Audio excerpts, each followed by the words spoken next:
I do deliveries for my local Papa John's. I'm in college, so this is just one of the few jobs I could choose from. A few of my friends work here too, but we're all delivery drivers, so even when we have the same shifts, we don't really see each other. Anyway, this happened to me last December while I was picking up some extra shifts before Christmas. This night, it was snowing a good amount, making deliveries take longer than usual, while also getting more deliveries than usual. I was never too stressed about work, though having to go non-stop for hours on end was definitely not as enjoyable. At 9:30, I grabbed my next set of orders to deliver and got in my car to get the directions up. I had 2 orders, and the houses were just 5 minutes from each other, but they were both pretty far from the shop. They were 15 minutes away, which was more like 25 minutes in this weather. The first part of the drive was normal, but then it began taking me toward the less visited part of town. The houses here were older, and most of the shops in the area had closed.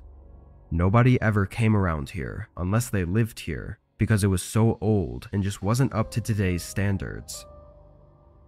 After 20 minutes of driving, I pulled into one of the neighborhoods and drove down the road toward the first house. The road was very bare, no cars parked on the side, and most of the houses kind of looked empty. Once I got to the first address, I parked on the road and walked up to the front door. A kind old man answered the door and paid for the pizza. Then I went back and set the directions for the next house. It was in the same neighborhood, but I realized as I drove that it was taking me deeper into the neighborhood, to the point where there were less houses and more space between them. By the time I got to the address, I couldn't see any other houses around. It was just trees surrounding the area. Again, I parked on the street and walked up to the front door. I knocked and waited patiently on the porch.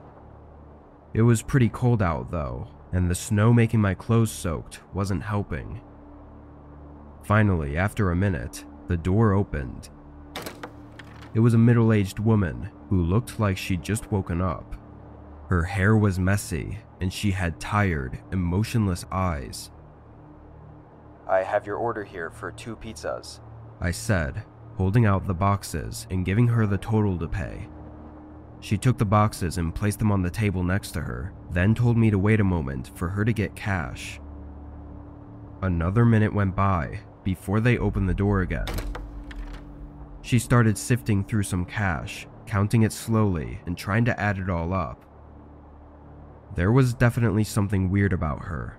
It's hard to pinpoint what it was exactly, but everything she was doing was just very odd. Then, as if she wasn't struggling enough on counting the cash, she started up small talk with me. Normal stuff, like how my day was and all that. I responded politely, but it was just really weird, like she was stalling. At some point while she was talking, I looked back at my car just to distance myself from the uncomfortable situation for a moment, but I was quick to see a man standing right next to it. He was looking in the windows and doing something to the door, but when I looked back at the woman, her face had shifted into anger. I figured it all out too late though, as she reached out and grabbed me, then started yelling to the man by my car. He turned around and started sprinting towards us as the woman tried to pull me into the house. I pushed her away and broke free. Then my instincts took hold of me and I sprinted into the trees. I could hear the man's heavy footsteps crunching in the snow behind me all the way through the forest, until finally they started to fade away. After 2 minutes of sprinting, I stopped to catch my breath. Luckily, the moon was lighting up the forest enough for me to navigate through it and back to one of the streets in the neighborhood. I called 911 once I got service, and after 10 minutes of waiting in the cold, an officer arrived. Another patrol car went to the house, finding the man outside in the act of trying to break into my car. To keep things from dragging on, basically the motive was likely due to the couple running out of money and resorting to robbing my vehicle. The whole distraction was so that the man could rob my car without me ever knowing, but since I saw what he was doing, it's not really clear what they would have done. Maybe they would have just let me go, but it's obvious I would have reported them, so I don't think it's likely they would have. I'm just thankful for getting away unharmed, and for being the first victim they tried it on before getting arrested, and never having the chance to do anything to anyone else.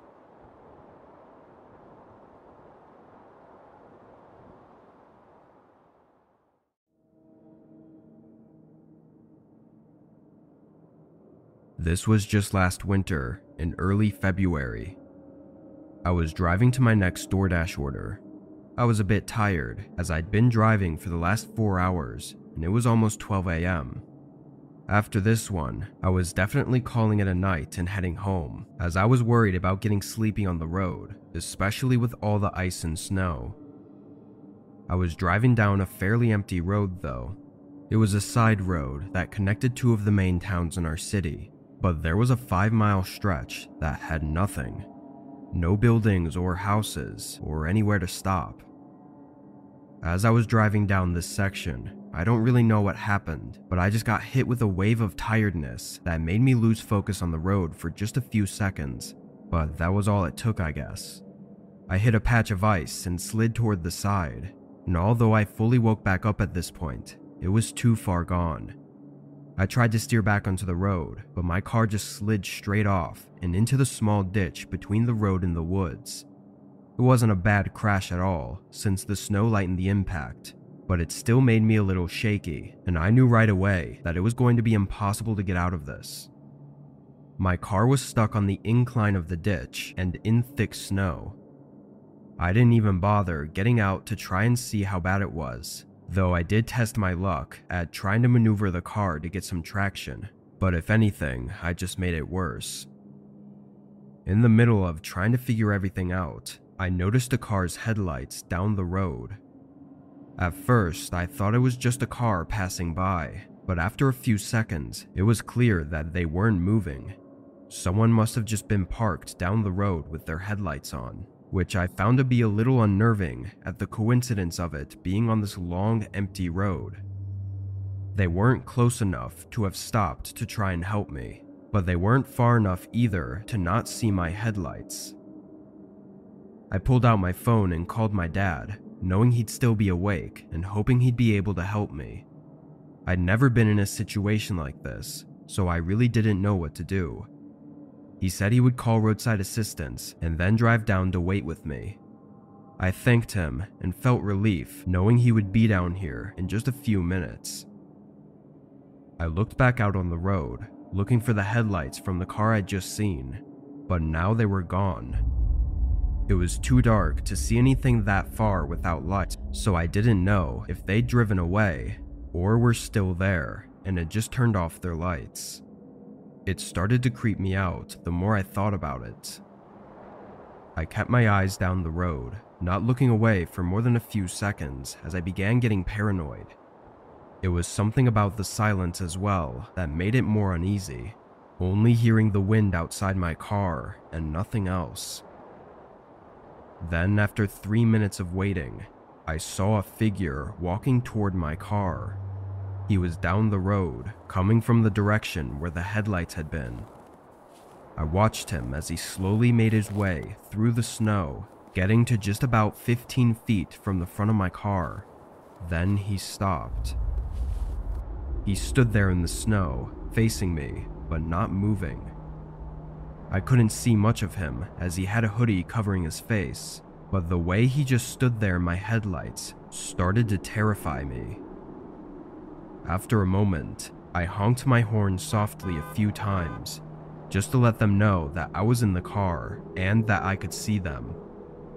They still didn't move or acknowledge me, but just as I was pulling out my phone to call my dad again, the man turned around and walked away, disappearing down the road. I still called my dad to let him know about this really strange person that was out here, and he said he was just a minute away. I stayed on the phone with him this time, and only 30 seconds later, I saw headlights turn on down the road and begin moving toward my car. Once they were right across the road, they parked and turned off their lights. I couldn't see over the ditch, but I heard a door open as I yelled through the phone what was going on. But then my dad's car pulled right in front of my view and screeched to a stop. I heard him yell at someone as they got back in their car and sped away. They didn't come back, but my dad said the guy was holding something in his hands that looked like he was going to break into my car with. Everything went okay after that though, and the car ended up not even having much damage to it. I'm not sure what was about to happen that night, but I know I'm really lucky to have not found out.